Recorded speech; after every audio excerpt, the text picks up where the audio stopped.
Sub traders, let's do a trade review that I took on for the 4th of November, Tuesday. I like to call that day a Black Tuesday. That's another black day I've had this year. That's the third one this year. One was in February where I tried to short a few times, blew up an account. Another one was May, around 26th or so. Again, tried to long on a trend in the right direction, but risked too much and pretty much blew up the account. And again today, or on the 4th of November, on Tuesday, expected price to push up, so risked a high, risked 2% on a trade, which hit stops and then immediately went long, full ported in order to make back that 2% that I just lost. And then it just went against me, and then now it's going in my direction. So let's just do the trade review to understand better why I shouldn't be doing this again in the future. So one positive to take away from that is the time between February and May was around February, March, April, May, 3 months. May till November, June, July, August, September, October, November, 6 months. So I'm good for another year, hopefully. So it seems to go up in 3, 6, hopefully 12, and it's because I've learned in those times, and I can't let those lessons just fade away so easily. So let's do a review of the trade that I took and better understand where to not do those things again in the future. Euro dollar. If I've not done videos in a while, and I've not really been wanting to trade, especially because I have felt that coming for the last few weeks, where I have tried to revenge trade and have broken some rules of not taking more than 2 trades a week in the previous week. So there was something, me wanting to get there sooner. That had been creeping up and crept up last week, especially because I was waiting for price to come to a location so badly for so long that when it came to that level, I wanted to just go as ham as I could. And then I had to pay for it. So let's see what happened. So last week we closed quite bearish ever since we rejected this high. This is a monthly time frame for value gap below weekly time frame equal lows. We displaced lower. We rejected, put in this high pin bar, which SMT with GU. It's also a channel, especially came after a very long extended leg during the whole year. And then we started to come lower. Bearish candle, another order block, boom, displaced lower, bearish candle, and held that order block, weekly time frame order block, and then pushed lower. And I was predicting price to come to a specific location, that location being this daily time frame fair value gaps 50% right here. I was making videos from August, September, and I was expecting price to accumulate here and then drop here before going up. But this is a great lesson, because the way price displaced up, there was just no way it was coming down. It grabbed liquidity a few times before pushing up, held loads of fair value gaps along the way, and then continued to push up into a location where FOMC, this was FOMC in September, that essentially found resistance around, and then dropped. Since then, dropped, market structure shift, held this fair value gap, bearish fair value gap. Again, I was bearish here. If you watch my videos going into these days, bearish, was not able to capture most of these because it just kept dropping lower. Again, bearish in this location here. Was expecting price to come into 50% here. Went on the 9th of October or around this week.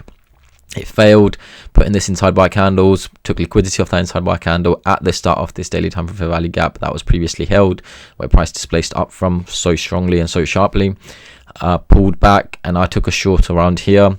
Took again, I was quite aggressive like I was here, because I was expecting price to come up into the 618 of this range, find resistance, which it did obviously after I took my trade and took a loss. And then again, I revenge traded to make back what I had lost, and that was, it worked in my favor. And I generally do think that because that worked in my favor, I was trying to do the same, repeat the same process here, and it ultimately failed. So revenge trading never fucking works. Even if it works, it doesn't mean it works, because you always have to come back and pay for it. It's the karma for revenge trading. And then price dropped lower, held these fair value gaps, and then dropped. So going into this week, I was, price opened Monday here. I was expecting price to come into the fair value gaps 50%, and I don't know, I was expecting it to just bounce off from there, I guess, and I didn't want to miss out on the trade. So Monday, you can see price came into that low, almost tapped the 50%. It didn't tap that 50%, by the way, on Monday. It almost did. I didn't take the fucking trade because why? Because I knew it was going to come to that 50%. It was going to trap a lot of buyers, and it did, probably did, you know, especially with this bullish candle. We closed, inverted that bearish fair value gap, and then boom, closed lower. And then we came down. We held this on Tuesday.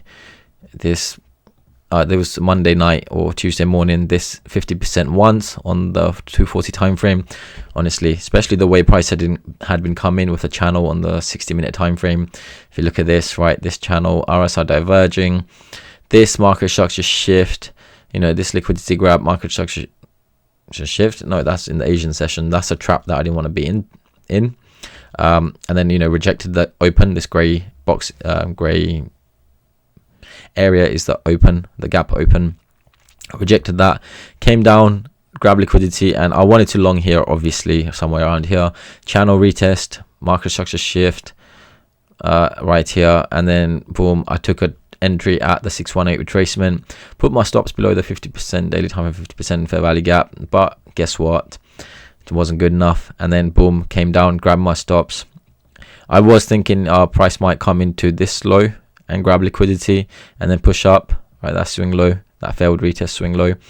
But yeah, as it pushed lower, I got stopped out, and that was a 1.8% stops.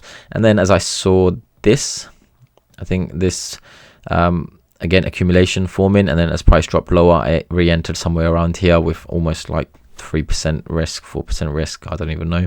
And then price dropped down, and then I exited the trade somewhere around here because, well, I was already down 4%. And of course, like, prediction is correct, man. I'm predicting the correct things. I'm expecting price to find, but that's the thing, this isn't a good prediction, because yeah, I predicted it will come here and find support, but it could have easily not found support. If price had just continued lower, it would have continued lower. It's the way price action started to play out around this area that would have given me confidence to go long. And to be honest, there isn't any area around here that I think I would have gone long on. I would have wanted price to pull back into some kind of a range before I look to go long, and it didn't do that. It just boom, shot up. So yeah, it's a very good lesson. Honestly, it's probably one of the best lessons I can take into next year, before going into next year, because I was expecting price to come into this 50% level for so long, since here. Like I said, I was waiting for it to come down to that level since August, and when it finally did, you know, like, my brain went crazy, especially with the channel. Like, that's exactly what I look for in specific areas, and that's an area that I was looking for price to come into all fucking last couple of quarters. It did. Maybe I should have been a bit more aware that, you know, we had such a bullish order flow last week.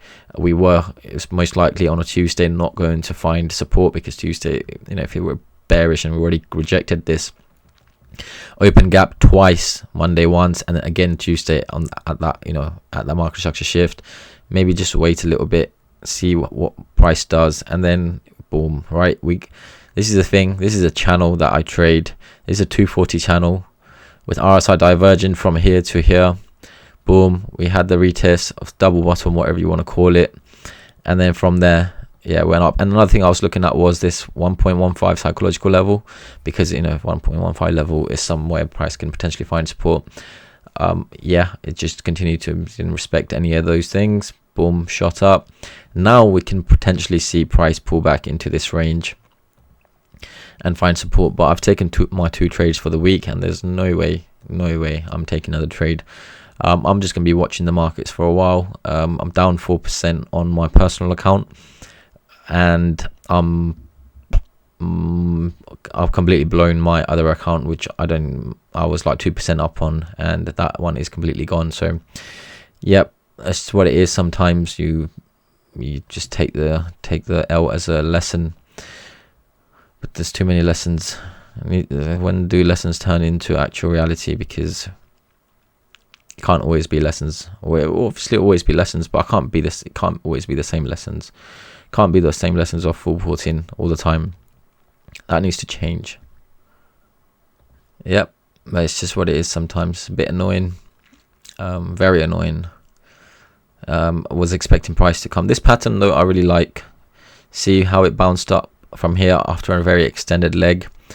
looked like it was going to come down to this low, boom, boom, push up, and then slowly made its way. I knew it was coming here. I knew it was coming there, right? I don't know how I know. I was expecting price to come there for a long time, and it finally did. It's the fact that we had a channel going on for a long time, and that we had an extended leg for almost a year. So it was likely price was going to find some resistance, and where was it going to come down to? That's the most open area that I can see that it can come into. It's the way price came down. Failed retest, market structure shift, held a fair value gap, dropped lower, market structure shift, pushed up, held a weekly order block, and also there's a daily order block, pushed lower, held fair value gap here, although it wasn't too sure how to enter there, and I think I took a trade around there, pushed lower into that level, into that 50%. So what's it going to do now? Is it going to fill it all up? Is it going to, pull back into the range, take out this high, or come into this range and push lower and take out this low? I'll just have to wait and watch and see what market does. So yeah, let's go.